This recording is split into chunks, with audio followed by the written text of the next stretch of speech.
ಅಂದ್ರೆ ಲಿವರ್ ಮೇಲೆಲ್ಲ ಈ ನೀರು ಗುಳ್ಳೆ ತರ ಎದ್ದು ಬಿಡುತ್ತೆ. ಇಲ್ಲ ಸರ್ ನಾವು ಆಲ್ಕೋಹಾಲೇ ಕುಡಿಲ್ಲ ಮತ್ತೆ ಲಿವರ್ ಹೆಂಗ್ ಹಾಳಾಯ್ತು ಅನ್ನೋರು ಕ್ವಶನ್ನೇ ಎಲ್ಲರೂ ಕೇಳ್ತಾರೆ. ಸರ್ ನಾವು ಜೀವನದಲ್ಲಿ ಅದ್ರ ವಾಸನೆನೇ ನೋಡಿಲ್ಲ. ಬಂದ ಮೇಲೆ ರಿವರ್ಸ್ ಮಾಡಕ್ ಆಗಲ್ಲ. ಇದೆ ಲಿವರ್ ಟ್ರಾನ್ಸ್ಪ್ಲಾಂಟ್ ಮಾಡಿಸ್ಬೋದು, ಅದಕ್ಕೆ ನಿಮ್ ಬಾಡಿ ಟೈಪ್ ಸಿಗಬೇಕು, ಬಹಳ ಅಷ್ಟು ಈಸಿ ಅಲ್ಲ. ಒಂದು 40-50 ಕೋಟಿ ಖರ್ಚಾಗುತ್ತೆ.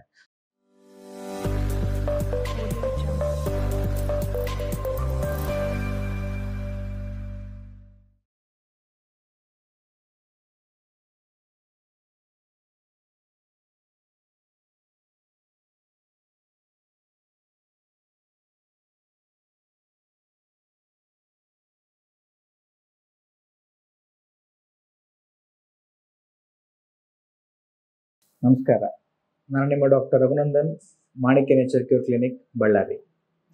ಸೊ ಇವತ್ತಿನ ವಿಡಿಯೋದಲ್ಲಿ ನಾವು ಚರ್ಚೆ ಮಾಡುವಂತ ಒಂದು ಟಾಪಿಕ್ ಬಂದ್ಬಿಟ್ಟು ಈ ನಾನ್ ಆಲ್ಕೋಹಾಲಿಕ್ ಫ್ಯಾಟಿ ಲಿವರ್ ಅಥವಾ ನಾನ್ ಆಲ್ಕೋಹಾಲಿಕ್ ಈ ಲಿವರ್ ಸಿರೋಸಿಸ್ ಮತ್ತೆ ಲಿವರ್ ಸಿರೋಸಿಸ್ ಬಗ್ಗೆ.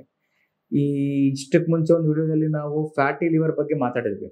ಅದು ಅರ್ಲಿ ಸ್ಟೇಜ್, ಅಂದ್ರೆ ಸ್ಟಾರ್ಟಿಂಗ್ ಗ್ರೇಡ್ 1 ಗ್ರೇಡ್ 2 ಸ್ವಲ್ಪದೇ ಇದ್ದಾಗ ರಿವರ್ಸ್ ಮಾಡ್ಕೊಂಡಿದ್ದೀರಿ ಅಂದ್ರೆ ಉತ್ತಮ. ಇಲ್ಲ ರಿವರ್ಸ್ ಮಾಡ್ಲಿಲ್ಲ, ನಾವು ಹಾಗೆ ಇನ್ನು ಲೈಫ್ ಸ್ಟೈಲ್ ಕಂಟಿನ್ಯೂ ಮಾಡದೆ ನಾವು ಹಿಂಗೆ ಇರೋದು, ನಾವು ಹಿಂಗೆ ತಿನ್ನೋದು, ನಾವು ಯಾರನ್ನ ಮಾತು ಕೇಳಲ್ಲ ಅಂತ ನೀವು ಮೇಂಟೈನ್ ಮಾಡಿದ್ರೆ ನೆಕ್ಸ್ಟ್ ಆಗುವಂತ ಸಮಸ್ಯೆ ಇದು, ಈ non alcoholic fatty liver or liver cirrhosis ಅಂತ. ಅಂದ್ರೆ ಲಿವರ್ ಮೇಲೆಲ್ಲ ಈ ನೀರು ಗುಳ್ಳೆ ತರ ಎದ್ದು ಬಿಡುತ್ತೆ. ಲಿವರ್ ನಮ್ಮ ದೇಹದಲ್ಲಿ ಎಂತ ಆರ್ಗನ್ ಅಂತ ಹೇಳಿದ್ರೆ, it is an only one organ which can recover. ಏನಾದ್ರು ತೊಂದರೆ ಆದ್ರೆ ತನ್ನಷ್ಟಕ್ಕೆ ತಾನು ರೆಡಿ ಆಗುವಂತ ಕೆಪಾಸಿಟಿ ಇರುತ್ತೆ. ಅಂತ ಲಿವರ್ನ ನಾವು ಹಾಳು ಮಾಡ್ತಿದ್ದೀವಿ ಅಂದ್ರೆ ಎಷ್ಟು ಅಬ್ಯೂಸ್ ಮಾಡ್ತಿದ್ದೀವಿ ಬಾಡಿನ. ನಾವು ಎಷ್ಟು ಅಬ್ಯೂಸ್ ಮಾಡೋದ್ರಿಂದ ಆ recovery power, regenerative power of the ಲಿವರೇ ಕಳ್ಕೊಂಡ್ಬಿಡುತ್ತದು. ಸೊ ಅಷ್ಟು ನಾವು ಅದನ್ನ ಅಬ್ಯೂಸ್ ಮಾಡೋದ್ರಿಂದ ಬರುವಂತದ್ದು ಇದು. ಇಲ್ಲ ಸರ್ ನಾವು ಆಲ್ಕೋಹಾಲೇ ಕುಡಿಲ್ಲ ಮತ್ತೆ ಲಿವರ್ ಹೆಂಗ್ ಹಾಳಾಯ್ತು ಅನ್ನೋರು ಕ್ವಶನ್ನೇ ಎಲ್ಲರೂ ಕೇಳ್ತಾರೆ. ಸರ್ ನಾವು ಜೀವನದಲ್ಲಿ ಅದ್ರ ವಾಸನೆನೇ ನೋಡಿಲ್ಲ, ನಮ್ಮ ಅಪ್ಪನೂ ಕುಡಿದಿಲ್ಲ, ನಮ್ಮ ತಾತನೂ ಕುಡಿದಿಲ್ಲ, ನಾವು ಆದ್ರೂ ಬಂದಿದೆ. ಬಟ್ ನೀವು ಅದು ಕುಡ್ದಿಲ್ಲ, ನೀವು ಬೇರೆ ಏನಾದ್ರೂ ಮಾಡಿರಬಹುದು. 100 ಅಲ್ಲಿ 90% 90% ಏನಾಗುತ್ತೆ ಅಂದ್ರೆ ಈ ಟ್ಯಾಬ್ಲೆಟ್ಸ್ ಎಡ ಪೆಡ ತಿನ್ನೋದು ಬಹಳಷ್ಟು ಅಭ್ಯಾಸ ಇದೆ ನಮ್ಮ ಜನಕ್ಕೆ. ಸ್ವಲ್ಪ ತೊಂದರೆ ಆದ ತಕ್ಷಣ ಪಕ್ಕದವ್ರ ಮಾತು ಕೇಳೋದು, ಇಲ್ಲ ಒಂದು ಮೆಡಿಕಲ್ ಶಾಪ್ ಇರುತ್ತೆ ಅವ್ರೂರಲ್ಲಿ ಫೇಮಸ್, ಎಲ್ಲಾದ್ರೂ ಅಲ್ಲಿ ಹೋಗೋದು, ಅಣ್ಣ ಹಿಂಗ್ ಆಗಿದೆ ಅಣ್ಣ 4 ತಗೊಳ್ಳೋದು, ನುಂಗ್ ಬಿಡೋದು, ಮತ್ತೆ ಪಕ್ಕದ ಕೂಡ ಅದು ನುಂಗೋದು, ದಿನಕ್ಕೆ 2-3 ಸರಿ, 1 ಹಾಕೊಂಡು ಉಳಿದ 2 ಹಾಕೊಂಡ್ರೆ ಒಳ್ಳೇದಾಗುತ್ತೆ ಅನ್ನೋ ತಿನ್ನೋದು. ಇದು ನಾವು ಬಹಳಷ್ಟು ಜನ ಮಾಡಿದೀವಿ, ನಿಮ್ಗೂ ಗೊತ್ತು, ನನಗೇನು ಹೇಳ್ಬೇಕಂತೇನಿಲ್ಲ, ನೀವು ಮಾಡಿದಿರಲ್ಲ ನಿಮ್ಗೆ ನೋಡ್ಕೊಳ್ಳಿ. ಒಂದು. ಎರಡನೇದು, ನಾವು ಬದುಕೋದು 30 ವರ್ಷ ಇಲ್ಲ 50 ಇಲ್ಲ, ಎಲ್ಲ ತಿಂದು ಬದುಕೋಣ ಅಂತೇಳಿ. ಬಟ್ ಎಣ್ಣೆ ಕುಡ್ದಿಲ್ಲ, ಆಲ್ಕೋಹಾಲ್ ಕುಡ್ದಿಲ್ಲ ನೀವು. ಬಟ್ ಆದ್ರೂನು ಹೆಂಗಂದ್ರೆ ಹಂಗೆ ಈಗ ಈ ಫ್ರೈಡ್ ಫುಡ್ಸ್ ಅಂತ ಹೇಳ್ತೀವಿ ಅಥವಾ ಈ ಜಂಕ್ ಫುಡ್ಸ್ ಅಂತ ಹೇಳ್ತೀವಿ. ಈ ನಡುವೆ ಹೇಗಾಗಿದೆ ಅಂದ್ರೆ ಮನೆಯಲ್ಲಿ ಅಡಿಗೆ ಮಾಡೋದನ್ನೇ ಮರ್ತಿದ್ದಾರೆ. ಅಡಿಗೆ ಬಿಡಿ, ಮನೆಯಲ್ಲಿ ಮೊಸರೇ ಹೆಪ್ಪಾಕೋದಿಲ್ಲ, ಎಲ್ಲ ಸ್ವಿಗ್ಗಿ ಝೊಮ್ಯಾಟೊ ಇಂದ ಇನ್ಸ್ಟಾ ಮಾಡಿ ಆರ್ಡರ್ ಮಾಡಿ ತಂದ್ಕೊಂಡು ತಿನ್ನೋದು. ಈ ಫಾಸ್ಟ್ ಫುಡ್ಸ್ ಇಂದ, ಈ ಪ್ರೊಸೆಸ್ಡ್ ಫುಡ್ಸ್ ಇಂದ ಏನಾಗುತ್ತೆ, ನಮ್ಮ ಲಿವರ್ ಕೆಲಸನೇ ಡಿಟಾಕ್ಸಿಫಿಕೇಶನ್. ಅದು ದೇವ್ರು ಹೆಂಗ್ ಡಿಸೈನ್ ಮಾಡಿದ್ದಾರೆ, 100 ವರ್ಷಕ್ಕೆ ಇಷ್ಟು ಕೆಲಸ ಮಾಡ್ಕೊಳ್ತಾ ಇರ್ಬೋದು ಅಂತ ಒಂದು ಡಿಫೈನ್ ಮಾಡಿ ಇಟ್ಟಿದ್ದಾರೆ.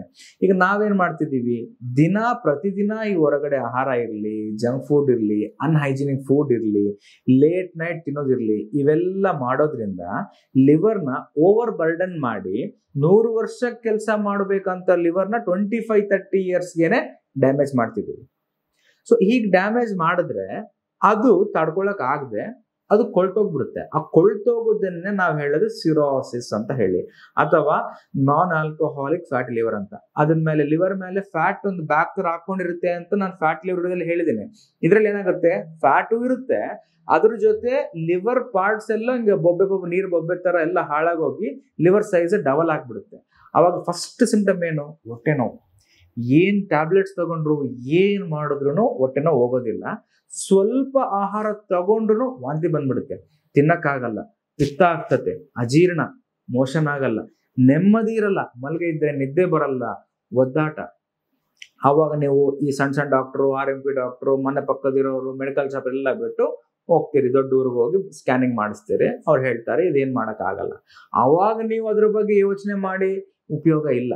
ಒಂದ್ಸತಿ ಸ್ಟೇಜ್ ದಾಟ್ ಹೋದ ಮೇಲೆ ಏನು ಮಾಡೋಕ್ಕಾಗಲ್ಲ. ಸೊ ನಾನು ಇದು ಯಾಕೆ ಹೇಳ್ತಾ ಇದ್ದೀನಿ, ನಿಮ್ಗೆ ಹೆದರ್ಸ್ಲಿಕ್ಕಲ್ಲ, ನಿಮಗೆ ಒಂದು ಅವಗಾಹನೆ ತರಲಿಕ್ಕೆ, ನಿಮಗೊಂದು ಐಡಿಯಾ ಬಂದ್ರೆ ಯಾವ ರೀತಿ ಮಾಡಬಾರ್ದು ಅನ್ನೋದು.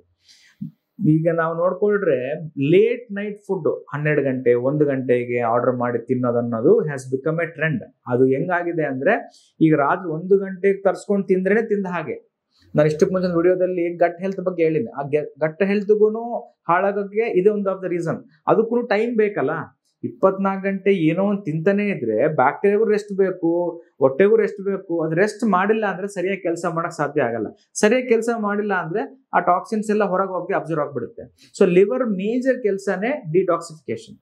ಅದಕ್ಕೂ ಒಂದು ಲಿಮಿಟ್ ಇರುತ್ತೆ. ಲಿಮಿಟ್ಕಿನ್ನ ಮಿಂಚು ಟಾಕ್ಸಿನ್ಸ್ ಕೊಡ್ತಾನೆ ಹೋದ್ರೆ ಇವೆಲ್ಲ ರಿವರ್ಸ್ ಆಗೋದಿಲ್ಲ. ಸೊ ನಾನು ಹೇಳಿದ ಹಾಗೆ ಇಷ್ಟು ಮುಂಚೆ ವಿಡಿಯೋದಲ್ಲಿ ಹೇಳಿದ್ದೀನಿ, ಈಗಲೂ ಹೇಳ್ತಿದ್ದೇನೆ, ಲಿವರ್ ಹೆಲ್ತ್ ಅಲ್ಲ, ಓವರ್ ಆಲ್ ಹೆಲ್ತ್ಗೆ ನಿಮಗೆ ಸೂತ್ರ ಏನು ಅಂತ ಹೇಳಿದ್ರೆ ಫಿಸಿಕಲ್ ಆಕ್ಟಿವಿಟಿ ಎವ್ರಿ ಡೇ. ಬೆಳಿಗ್ಗೆ ಸಂಜೆ ವಾಕಿಂಗೇ ಇರ್ಬೋದು ಅಥವಾ ಎಕ್ಸಸೈಸ್ ಇರ್ಬೋದು, ಒಂದು 20 ನಿಮಿಷ ಬೆಳಿಗ್ಗೆ ಸಂಜೆ ಮಾಡೋದು ಬಹಳ ಇಂಪಾರ್ಟೆಂಟು. ಎರಡನೇದು food restriction or calorie restricted diet ಅಂತ ಹೇಳ್ತೀವಿ. ಇಷ್ಟ ಬಂದಿರೋದು ತಿನ್ನಿ, ತೊಂದರೆ ಇಲ್ಲ, 2 ಹೊತ್ತೇ ತಿನ್ನಿ.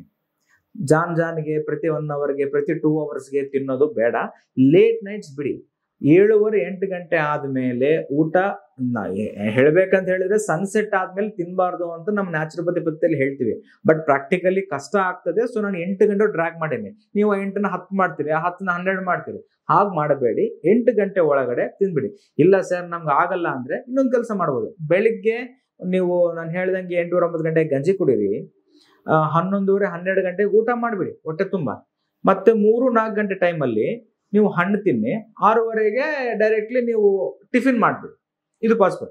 ಇದೂ ಆಗಲ್ಲ ಅಂದ್ರೆ ಇನ್ನೊಂದ್ ಥರನೂ ಮಾಡ್ಬೋದು. ಈ ಹಣ್ಣನ್ನ ರಾತ್ರಿ ಶಿಫ್ಟ್ ಮಾಡಿ ಬೆಳಿಗ್ಗೆ ಮಧ್ಯಾಹ್ನ ತಿಂದು ರಾತ್ರಿ ಹಣ್ಣು ತಿಂದು ಸುಮ್ಮನೆ ಹಾಕ್ಬಿಡಿ. ನೈಟ್ಗೆ ಲೈಟ್ ಆಗಿರ್ಬೇಕು. ಎಷ್ಟು ಸೂರ್ಯಾಸ್ತ ಆದ್ಮೇಲೆ ನಮ್ಮ ಬಾಡಿನೂ ರೆಸ್ಟ್ ಮಾಡ್ತದೆ. ಆ ಟೈಮಲ್ಲಿ ಬಾಡಿಗೆ ಜಾಸ್ತಿ ಪ್ರೆಷರ್ ಕೊಡಬಾರ್ದು. Once in a while okay. ಈಗ ನಾನು ಹೇಳಿದೆ ಫ್ಯಾಟಿ ಲಿವರ್ ಹೇಳಿದ್ದೀನಿ. ಸ್ವೀಟ್ಸ್ ತಿನ್ನೋದಾದ್ರೆ, ಪಾರ್ಟೀಸ್ ಮಾಡೋದಾದ್ರೆ ಒನ್ಸ್ ಇನ್ ಅ ವೈಲ್ 15 ದಿನಕ್ಕೊಮ್ಮೆ ಅಥವಾ ವೀಕ್ಲಿ ಒನ್ಸ್, ಒಕೇಶನ್ಸ್, ಬರ್ಡೇ ಇದೆ, ಮ್ಯಾರೇಜ್ ಡೇ ಇದೆ, ಸಮ್ ಈವೆಂಟ್ ಇದೆ, ತಗೋಬಹುದು. ಈಗ ನಮ್ಗೇನ್ ಕಡಿಮೆ ದಿನಾ ತಿಂತೀವಿ ನಾವು ಅಂತ ಹೇಳಿದ್ರೆ ನಿಮ್ಗೆ ಈ ನಾನ್ ಆಲ್ಕೋಹಾಲಿಕ್ ಲಿವರ್ ಸಿರೋಸಿಸ್ ಅದು ತಪ್ಪೋದಿಲ್ಲ. ಸೊ ತಪ್ಪಬಾರ್ದು ಅಂದ್ರೆ ಸ್ವಲ್ಪ ಜೀವನ ಶೈಲಿ ಬದಲಾವಣೆ ಮಾಡ್ಕೊಳ್ಳಿ. ಇದಕ್ಕೆ ಮದ್ದೇನು ಇರೋದಿಲ್ಲ. ಮದ್ದೇನಂದ್ರೆ ಪ್ರಿವೆನ್ಷನ್ ಇದ್ರ ಮದ್ದು. ಬಂದ ಮೇಲೆ ರಿವರ್ಸ್ ಮಾಡಕ್ ಆಗಲ್ಲ. ಇದೆ ಲಿವರ್ ಟ್ರಾನ್ಸ್ಪ್ಲಾಂಟ್ ಮಾಡಿಸ್ಬೋದು. ಅದಕ್ಕೆ ನಿಮ್ ಬಾಡಿ ಟೈಪ್ ಸಿಗಬೇಕು. ಅದು ಬಹಳಷ್ಟು ಈಸಿ ಅಲ್ಲ. 40-50 ಕೋಟಿ ಖರ್ಚಾಗುತ್ತೆ. ಸೊ ಲಕ್ಷ ಅಲ್ಲ, ಕೋಟಿ ಜನದಲ್ಲಿ ಒಬ್ರು ಮಾಡ್ಸಕ್ಕೂ ಸಾಧ್ಯ ಇಲ್ಲ. ಸೊ ಇದಕ್ಕೆ ಸೊಲ್ಯೂಷನ್ ಏನು ಅಂದ್ರೆ ಅಲ್ಲಿವರೆಗೆ ಹೋಗ್ಲಾರ್ದ ನೋಡ್ಕೊಳ್ಳೋದೇ ಸೊಲ್ಯೂಷನ್. ನಿಮ್ ಸಿಂಪ್ಟಮ್ಸ್ ಗೊತ್ತಾಗ್ಬಿಡುತ್ತೆ. ನಿಮ್ ಬಾಡಿ ಫೆಟಿಗ್ ಆಗ್ಬಿಡುತ್ತೆ, ಸುಸ್ತಾಗ್ಬಿಡ್ತೀರಾ, ಏನ್ ಮಾಡ್ಬೇಕು ಅಂದ್ರೂ ಮನಸ್ಸಿರೋದಿಲ್ಲ. ಈ ರೀತಿ ಲಕ್ಷಣಗಳಿದ್ದಾಗ ಅಥವಾ ನೀವು ಏನೋ ಸ್ಕ್ಯಾನಿಂಗ್ ಮಾಡ್ಸಕ್ ಹೋದಾಗ ಫ್ಯಾಟಿ ಲಿವರ್ ಗೊತ್ತಾಯ್ತು ಅಂತ ಹೇಳ್ಕೊಳ್ಳಿ. ನೀವು ಅವಾಗನೇ ಅದನ್ನ ರಿವರ್ಸ್ ಗೇರ್ ಹಾಕಿದ್ರೆ ಸಂತೋಷ. ಇಲ್ಲ ಅಂತಂದ್ರೆ ಇದಕ್ಕೆ ಸೊಲ್ಯೂಷನ್ ಅಂತೂ ಇಲ್ಲ. ಒದ್ದಾಡಿ ಒಂದಿನ ಕಾಲ ಕಳೆದು ಬಿಟ್ರೆ ಬೇರೆ ಆಪ್ಷನ್ ಅಂತೂ ಇಲ್ಲ. ಮುಂದಿನ ವಿಡಿಯೋದಲ್ಲಿ ಇನ್ನೊಂದು ಟಾಪಿಕ್ ಡಿಸ್ಕಷನ್ ಸಿಗೋಣ. ಅಷ್ಟವರೆಗೆ ನಮಸ್ಕಾರ.